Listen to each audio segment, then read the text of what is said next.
और चलिए सीधे लिए चलते हैं अब आपको उत्तराखंड की राजधानी देहरादून, जहां पर मुख्यमंत्री पुष्कर सिंह धामी संबोधित कर रहे हैं। अर्थतंत्र गड़बड़ा गया,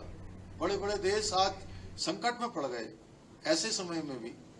यही देश है, यही भूमि है, यही हमारा परिवेश है जो आज पूरी दुनिया के अंदर पहले से ज्यादा सशक्त होकर उभर रहा है। हर दृष्टि से हम देखें, आज अर्थव्यवस्था की दृष्टि से देखें तो भारत आज जहां दुनिया के दोस्त पीछे जा रहे हैं, हम आगे जा रहे हैं। 11वें नंबर से हम आज 5वें नंबर की अर्थव्यवस्था बन गए हैं। इसमें अगर सबसे बड़ा किसी का योगदान है तो हमारी जो सांस्कृतिक धरोहर है, जो हमारी विरासत है, जो हमारे पूर्वजों के द्वारा दिया हुआ हमको एक परिवेश है जो हमारी दिनचर्या के साथ आगे बढ़ता है। हमें निश्चित रूप से अपनी संस्कृति से, अपनी भाषा से और हमारे पूर्वजों के द्वारा जो हमको एक विरासत हमारे को दी है, हमको एक लेगेसी दी है, उसको आगे बढ़ाने का काम हम सभी को करना है। और हम अपनी संस्कृति से, अपने परिवेश से कहीं भी रहें दुनिया में, देश में, अगर जुड़े रहेंगे तो मैं दावे के साथ कह सकता हूं कि ठीक आपकी स्थिति वैसी होगी जिस पेड़ की जड़ें भी मजबूत होती हैं, जिसके पत्ते भी हरे भरे होते हैं और उसमें फल भी लग रहे होते हैं। अन्यथा जो लोग अपनी संस्कृति से, अपने परिवेश से, अपने पूर्वजों के द्वारा जो दिया हुआ, जो हमको विरासत में जो संस्कार है, उसको अगर भूल जाते हैं, उसको छोड़ देते हैं, तो एक समय ऐसा आता है कि जब हम दिखते तो बाहर से हरे भरे हैं, लेकिन धीरे धीरे हमारी जड़ें सूख जाती हैं। और जब किसी की जड़ें सूख जाती हैं तो तय मानिए कि वो पेड़ भी ज्यादा दिनों तक हरा भरा नहीं रहता है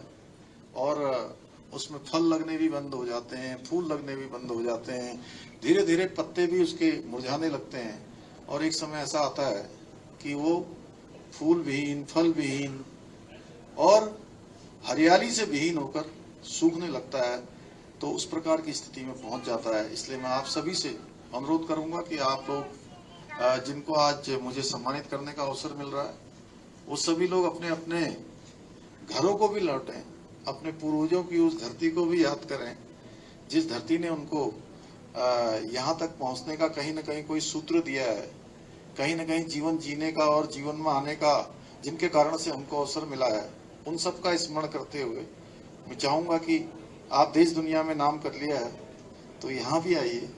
यहाँ भी हम लोग भी आपका स्वागत करेंगे। और मैं बड़ा अच्छा लगा मुझे शालिनी जी को और राजेश जी को आज देखकर। मैं कभी बहुत सालों पहले आप लोगों से मिला करता था, आज यहाँ आपने इसको कोऑर्डिनेट किया है। मैं आप लोगों को बधाई देता हूँ और रबीना जी को, शेमोल जी को बहुत बधाई देते हुए, आप सबका अभिनंदन करते हुए अपनी बात को समाप्त करता हूँ। धन्यवाद।